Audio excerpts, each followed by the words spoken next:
AVP 24 ने स्पष्ट हो गया है दिन भर की 10 बड़ी खबरों का।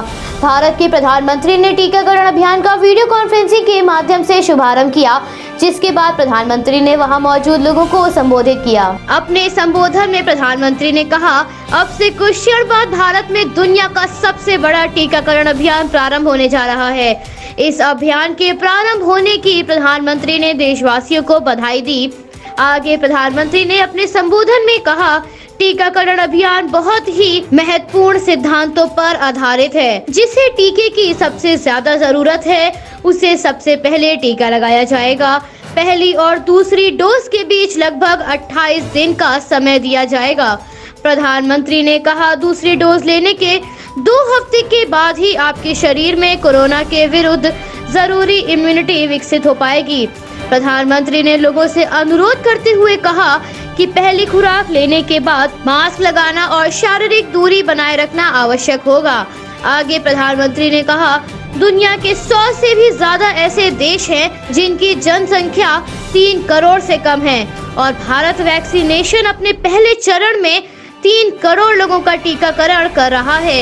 इतिहास में इतने बड़े स्तर का टीकाकरण अभियान पहले कभी नहीं किया गया। दूसरे चरण में हमें टीकाकरण को 30 करोड़ तक ले जाने का संकल्प रखना है। विश्व में 30 करोड़ की आबादी के ऊपर सिर्फ 3 देश हैं, जिसमें से एक भारत, दूसरा अमेरिका और तीसरा चीन है। भारत दुनिया के उन पहले देशों में से था जिसने एयरपोर्ट पर इस महामारी के आने के बाद यात्रियों की स्क्रीनिंग शुरू की थी। जनता कर्फ्यू ने इस महामारी के विरुद्ध हमारे समाज के संयम और अनुशासन की भी परीक्षा थी, जिसमें हर भारतीय सफल हुआ है। जब कुछ देशों ने इस महामारी की चपेट में फंसे हुए अपने नागरिकों को चीन में छोड़ दिया था, तब भारत चीन में फंसे हुए हर भारतीय को वापस लेकर आया। इतना ही नहीं, हमने कई दूसरे देशों के नागरिकों को भी वहां से निकाला था। हमने जिस प्रकार से इस महामारी का मुकाबला किया है, उसका लोहा पूरा विश्व मान रहा है। इस महामारी ने लोगों को उनके परिवार से दूर रखा।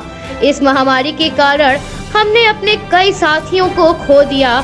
ऐसे लोगों का हम अंतिम संस्कार भी ठीक से नहीं कर सके।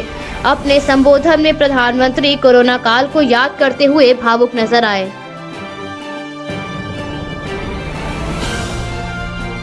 कृषि कानून का विरोध प्रदर्शन करते हुए दिल्ली सीमा पर किसानों को 52 दिन हो गए हैं। कल किसान संगठनों और केंद्र सरकार के बीच समस्या का समाधान निकालने के लिए नवे दौर की वार्ता आयोजित की गई थी, जिसका कोई निष्कर्ष नहीं निकला। हालांकि सिंधु बॉर्डर पर धरना दे रहे किसानों को इस बैठक में भी कोई निष्कर्ष नहीं निकलने की उम्मीद थी। अगले दौर की वार्ता 19 जनवरी को आयोजित की गई है।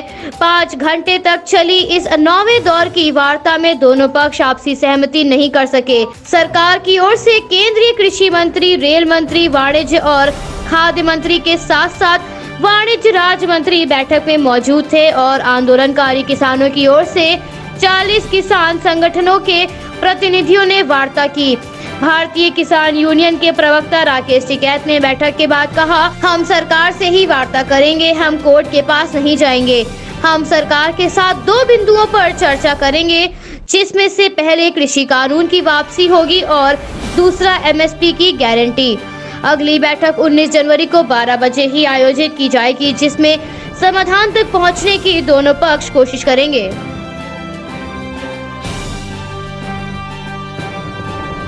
आज भारत में कोरोना महामारी के खिलाफ जंग का प्रारंभ कर दिया है। भारत में आज से टीकाकरण अभियान शुरू हो गया है। देश के 3 लाख स्वास्थ्य कर्मियों को वैक्सीन दी जाएगी। पूरे देश में एक साथ टीकाकरण अभियान प्रारंभ किया गया है। सभी राज्य और केंद्र शासित प्रदेशों में टीकाकरण के लिए कुल 3006 केंद्र बनाए गए हैं। राजस्थान में जयपुर के सवाई मानसिंह मेडिकल कॉलेज में प्रधानाचार्य सुधीर भंडारी को सबसे पहले वैक्सीन की डोज दी गई, तो वहीं मध्य प्रदेश में एक अस्पताल में सुरक्षा गार्ड और एक सहायक समेत अन्य लोगों को सबसे पहले टीका लगाया गया। स्वास्थ्य मंत्रालय के अनुसार एक व्यक्ति को ही एक टीके की खुराक लेनी होगी और दूसरी खुराक 28 दिन के बाद दी जाएगी। सभी राज्यों में कोविशील्ड और कोवैक्सीन टीके की आपूर्ति पर्याप्त मात्रा में कर दी गई है। पहले चरण के तहत 1.65 करोड़ खुराक भेजी गई हैं। सप्ताह में 4 दिन टीकाकरण कराया जाएगा।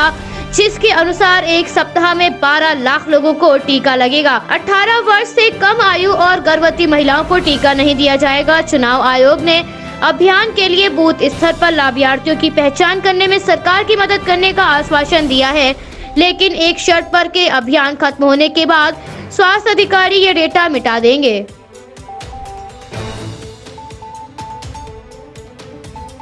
प्रधानमंत्री 17 जनवरी को भारत के विभिन्न भागों से गुजरात की केवड़िया जाने वाली 8 ट्रेनों का उद्घाटन करेंगे। प्रधानमंत्री कार्यालय से प्राप्त जानकारी के अनुसार प्रधानमंत्री गुजरात से जुड़े कई रेल परियोजनाओं का उद्घाटन करेंगे। आगे प्रधानमंत्री कार्यालय ने कहा, ब्रॉड गेट लाइन, दबोई, चंदौला और केवड़िया के रेलवे स्टेशन के नए भवनों का उद्घाटन किया जाएगा। रेलवे स्टेशन के इन इमारतों को स्थानीय विशेषताओं को शामिल करते हुए एक खूबसूरत ढंग से डिजाइन किया गया है। खूबसूरत डिजाइन के साथ ही यात्रियों को आधुनिक सुविधाओं का आनंद मिलेगा। ग्रीन बिल्डिंग सर्टिफिकेशन वाला केवड़िया भारत का सबसे पहला रेलवे स्टेशन है। प्रधानमंत्री जिन ट्रेनों को हरी झंडी देंगे वो केवड़िया को वाराणसी, दादर, निजामुद्दीन, रीवा, चेन्नई और अहमदाबाद से जोड़ेंगी। एक्सप्रेस ट्रेन सेवा दुनिया की सबसे ऊंची प्रतिमा स्टैचू ऑफ यूनिटी जाने वाले पर्यटकों के लिए शुरू की गई है। अधिकारियों का मानना है, नियमित रेल सेवा प्रारंभ करने से पर्यटन स्थल पर अधिक पर्यटक आएंगे।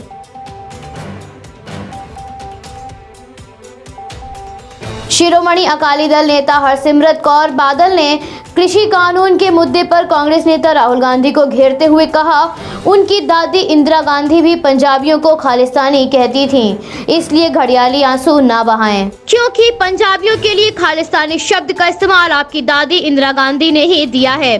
बता दें, कल राहुल गांधी और प्रियंका गांधी समेत कांग्रेस कार्यकर्ताओं ने कृषि कानून का विरोध करते हुए राजभवन का घेराव किया था। इस दौरान राहुल गांधी मोदी सरकार पर जमकर बरसे। राहुल गांधी ने कहा, मोदी माया टूट गई, मोदी सरकार का अहंकार भी टूटेगा, लेकिन अन्नदाता न टूटा है और न टूटेगा। ये भारत है, यहाँ के लोग पीछे नहीं हटते। मोदी सरकार को अपने कदम अब पीछे लेने होंगे। हरसिमरत कौर ने कांग्रेस पर निशाना साधते हुए कहा, राहुल गांधी तब कहाँ थे जब पंजाब में किसान प्रदर्शन कर रहे थे? वो तब कहाँ थे जब बिल संसद में पास हुए? कांग्रेस के 40 सांसद राज्यसभा की कार्यवाही से गैर मौजूद थे। उनके पंजाब के सीएम इस मामले में केंद्र की भाजपा सरकार के साथ हाथ मिलाए हुए हैं। राहुल सोचते हैं कि उनकी संवेदना जताने वाले शब्द उनके अपराध को धो सकते हैं। राहुल गांधी घड़ियाली आंसू ना बहाएं। हरसिमरत कौर ने कांग्रेस पर दोहरे मापदंड अपनाने का आरोप भी लगाया।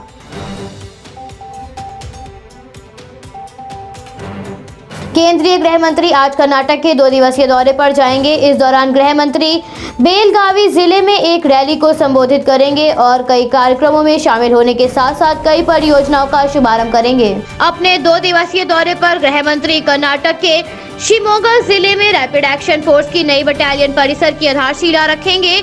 इस दौरान गृह मंत्री के साथ कर्नाटक के मुख्यमंत्री भी उपस्थित रहेंगे। रैपिड एक्शन का मुख्य कार्य दंगों जैसी स्थिति में शांति बहाल करना होगा।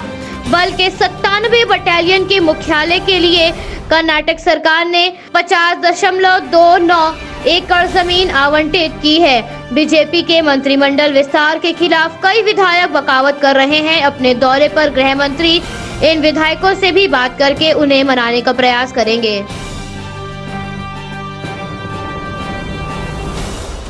भारत में जहां एक तरफ टीकाकरण अभियान प्रारंभ हो गया है, तो वहीं दूसरी ओर कोरोना के मामलों में भी गिरावट दर्ज की गई है। केंद्रीय स्वास्थ्य मंत्रालय से प्राप्त जानकारी के अनुसार पिछले 24 घंटों में कोरोना के मामलों में गिरावट दर्ज की गई है।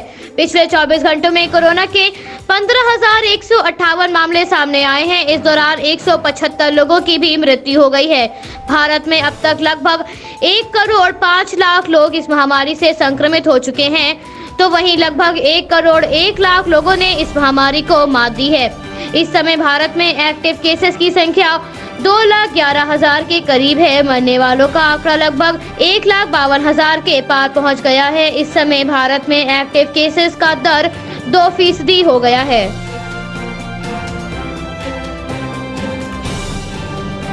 उत्तर भारत में शीतलहर का प्रकोप जारी है। राष्ट्रीय राजधानी में आज घना कोहरा दर्ज किया गया, जिसके चलते लोगों को काफी मुश्किलों का सामना करना पड़ा। घने कोहरे के चलते दिल्ली, अमृतसर और लखनऊ में जीरो विजिबिलिटी दर्ज की गई। मौसम विभाग ने 18 जनवरी तक विजिबिलिटी में सुधार होने की आशंका जताई है। जीरो विजिबिलिटी होने के कारण दिल्ली हवाई अड्डे से 4 उड़ानें देर से चली और 1 उड़ान को रद्द करना पड़ा। यूपी, बिहार, हरियाणा और पंजाब में सर्द हवाओं के चलते तापमान में गिरावट दर्ज की गई। पहाड़ी इलाकों में बर्फबारी के चलते मैदानी इलाकों में शीतलहर और तेज हो गई है। दिल्ली के पालम में सुबह 5 बजे तापमान 9.8 डिग्री सेल्सियस दर्ज किया गया। बिहार के मुजफ्फरनगर में पारा 6 डिग्री तक गिर गया है। तो वही शीतलहर के चलते तापमान में अभी और गिरावट की आशंका जताई जा रही है। उत्तराखंड में न्यूनतम तापमान में मामूली गिरावट दर्ज की गई है। दिल्ली, पंजाब, हरियाणा, उत्तर प्रदेश, राजस्थान, पश्चिम बंगाल, सिक्किम, चंडीगढ़ और बिहार में आगामी 3 दिनों में घना कोहरा बना रहेगा। मौसम विभाग के अनुसार तमिलनाडु, केरल और लक्षद्वीप में अगले 2 दिनों में बारिश की संभावना जताई जा रही है।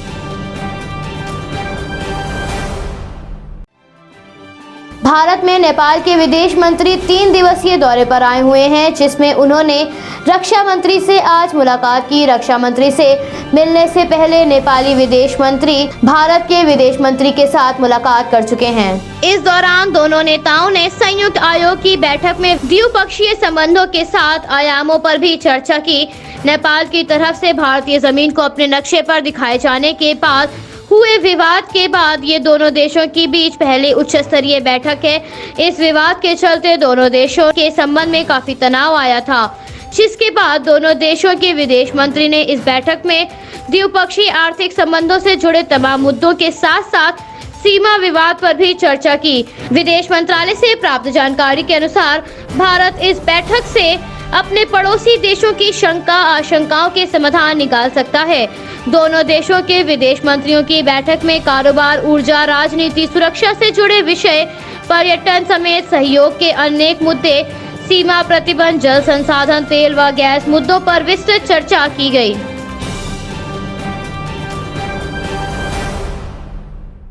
अमेरिका के नवनिर्वाचित राष्ट्रपति जो बिडेन 20 जनवरी को राष्ट्रपति पद की शपथ ग्रहण करने वाले हैं। ऐसे में अमेरिकी रक्षा विभाग के अधिकारी विभिन्न प्रांतों के गवर्नरों से संपर्क साधकर संसद भवन परिसर और शहर की सुरक्षा के लिए अधिक संख्या में नेशनल गार्ड की कर्मियों को वॉशिंगटन भेजने का अनुरोध कर रहे हैं। अधिकारियों का मानना है कि उन्हें सुरक्षा के लिए करीब 25,000 के करीब नेशनल गार्ड के कर्मियों की जरूरत होगी।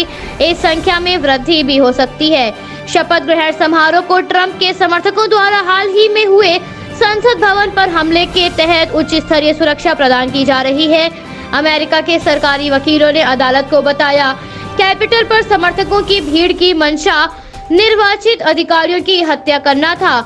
एक आरोपी जैकब चैंसलर के खिलाफ दाखिल प्रस्ताव में ये दावा किया गया है। वकीलों का कहना है, उपराष्ट्रपति माइक पेंस ने थोड़ी देर पहले जिस सभा की अध्यक्षता मंच पर की थी, उसी मंच पर जैकब ने चढ़कर पेंस के लिए धमकी भरा नोट लिखा है। अमेरिका में राजनीति में तनाव बढ़ रहा है, जिसके मद्देनजर जो बिडेन की सुरक्षा बढ़ा दी गई है और शपथ ग्रहण समारोह में भी सुरक्षा कर्मी मुस्तैद रहेंगे। Bureau report, AFP 24 news, Lucknow.